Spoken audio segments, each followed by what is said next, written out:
저는 아무리 봐도 이 그동안에 국회에서 했던 이 헌재의 헌법소원에 대한 논의를 이렇게 뒤집을 수 있나 이런 생각이 듭니다.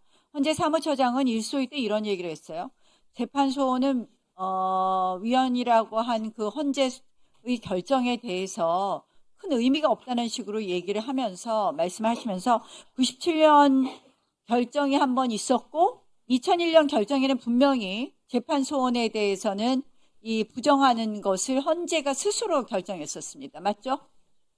네, 그런 그런데 판례가 있긴 합니다. 2001년 헌재 결정 이후에 그 헌재 결정 폐기됐습니까? 아닙니다. 폐기되지 않았습니다. 저는 헌재 결정에서도 이미 이 재판 사심제에 대해서는 안 된다. 헌법 위반이다. 헌재가 결정해놓고 이제 와서 이걸 갖다가 뒤집는다? 이건 헌재의 자기 부정이다라고 생각을 하고요. 이런 한정위원 해석에 따라서 한정위원 된 법률을 적용한 것에 대해서 한정적으로 재판을 다시 하는 부분에 대해서 이 국회에 몇 번이나 법안을 낸 의원들이 있었습니다. 근데 그때마다 국회에서 전문위원 보고서에 이렇게 돼 있어요. 헌법상 최고법원의 의미를 둔 이 헌법 규정에 큰 혼란이 생긴다. 그래서 이 제도를 만들면 되지 않는다는 것이 전문위원회 보고서였고 2009년에 또 2018년에도 이춘석 의원 등이 헌법재판소 개정안을 또 발의하니까 역시 같은 취지로 지적을 해서 심사가 되지 않았습니다. 2013년에도 역시 헌재법 개정 의견을 국회에 제출했는데 그때는 헌재 소장이 냈죠. 국회에서 역시 심사 없이 폐기되었습니다. 헌법이 바뀌지 않았습니다. 무엇이 바뀌었습니까? 오로지 바뀐 것은 이재명 대통령의 죄를 지우기 위한, 여기 저희가 다 써놨잖아요. 이 이유밖에 없습니다. 아무것도 바뀌지 않았는데 지금 갑자기 이 위헌적인 이 재판 소원이라는 이름으로 사심제를 내민다?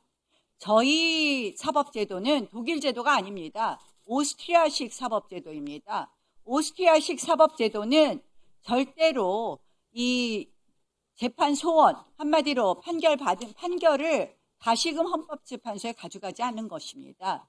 독일은 사법권이 연방헌법재판소, 연방대법원에 속한다라는 규정이 있기 때문에 독일은 헌법재판소로 이것이 가지만 우리는 오스트리아식입니다. 오스트리아식은 헌법재판소에 판결을 가지고 가지 않습니다. 이것은 대법원의 확정력, 판결의 확정력을 흔들고 그리고 무한 소송이 반복되게 하는 것입니다.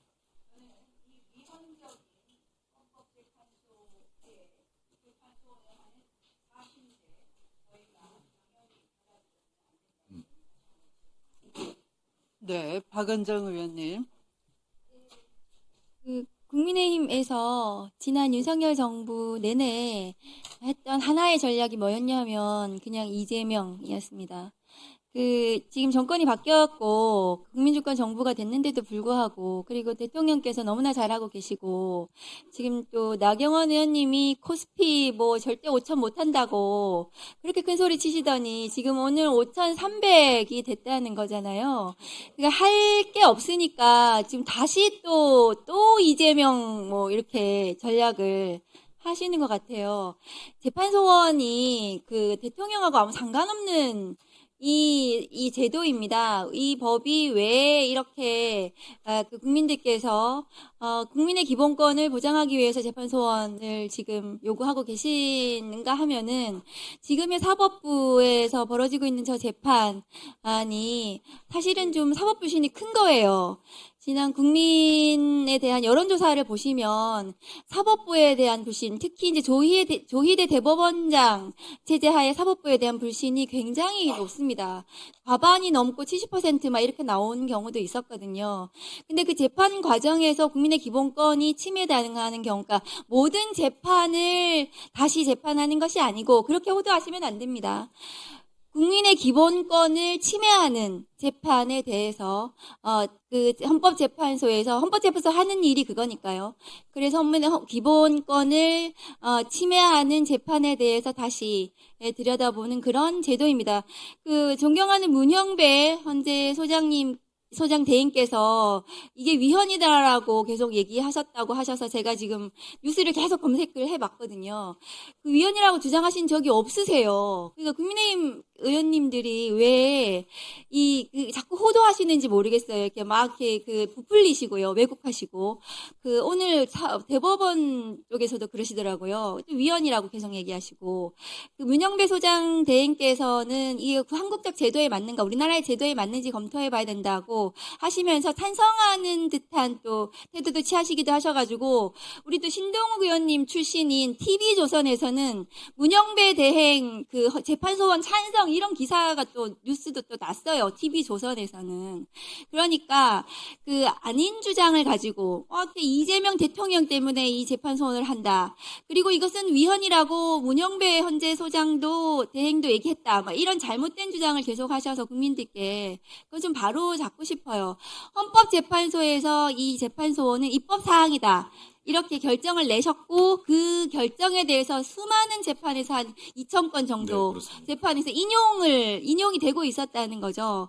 그 부분에 대해서 한 번만 더 헌재 사무처장님께서 설명을 좀 해주셨으면 좋겠습니다. 네, 알겠습니다. 헌법재판소법 68조 1항에 대해서는 헌법재판소가 과거 수차례 합헌적인 판결을 내렸습니다. 다만 한정위헌 결정 취지로 일부 법원이 헌법재판소가 위헌으로 결정한 취지의 법률 조항을 그대로 적용한 재판은 위헌이다라는 식의 한정위헌 결정을 내린 바는 있습니다. 헌법재판소에는 원칙적으로 구류, 건바, 172 등 결정이 재판을 헌법소원의 대상으로 인정할지 여부는 입법자의 결정 사항이라고 명시적으로 판시를 하고 있습니다. 조금 배치되는 결정이 구구, 헌바, 461 등 결정인데 이 결정은 사실상 동일한 논리를 가지고 있습니다. 다만 이 결정은 결론에 있어서 조금 다른 이미지를 가지고 있는데 또 그 사건의 결론은 동일합니다. 그렇지만 이 판결은 헌법재판소의 기존 그 판례에 의해서 한 20번 정도 인용된 것에 반해서 종전의 판례는 한 2,000번 정도의 인용례를 가지고 있습니다. 그렇기 때문에 약간은 배치되는 뉘앙스를 가지고 있다 하더라도 주류적인 판례와 특정 재판관에 의해서 주로 사용되는 그러한 판례로 완전히 구별된다라는 점을 분명히 해드리고 싶습니다. 그리고 또 한 가지 더 말씀을 드리면 위원장님 말씀드려도 되겠습니까? 네. 아까 위원님께서 질문 중에 헌법 체계가 다르다, 사법 체계가 다르다라는 말씀을 하셨습니다. 독일의 경우에 있어서는 분명히 헌법의 장에서 또 사법의 장에서 최고법원으로서 헌법재판소를 명시하고 있습니다. 그리고 연방법원을 또 규정을 하고 있습니다. 그렇지만 연방헌법재판소가 규범통제, 재판소원을 하면서 반드시 명시하는 말이 있습니다. 연방헌법재판소는 최고법원으로서 재판소원을 담당하는 것이 아니라 헌법전문법원으로서 재판소원을 담당하라 한다라고 하는 설치를 반드시 하고 있습니다.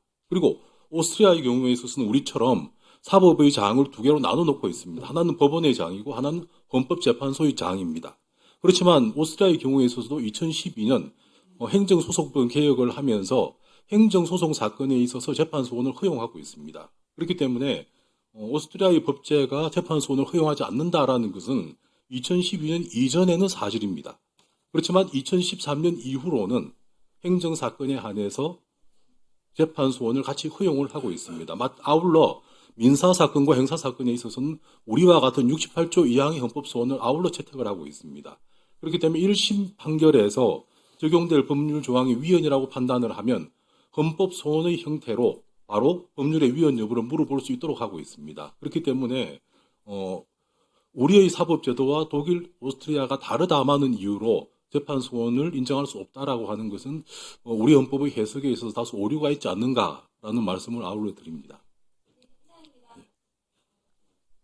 네, 수고하셨습니다. 또, 네, 신동욱 의원님.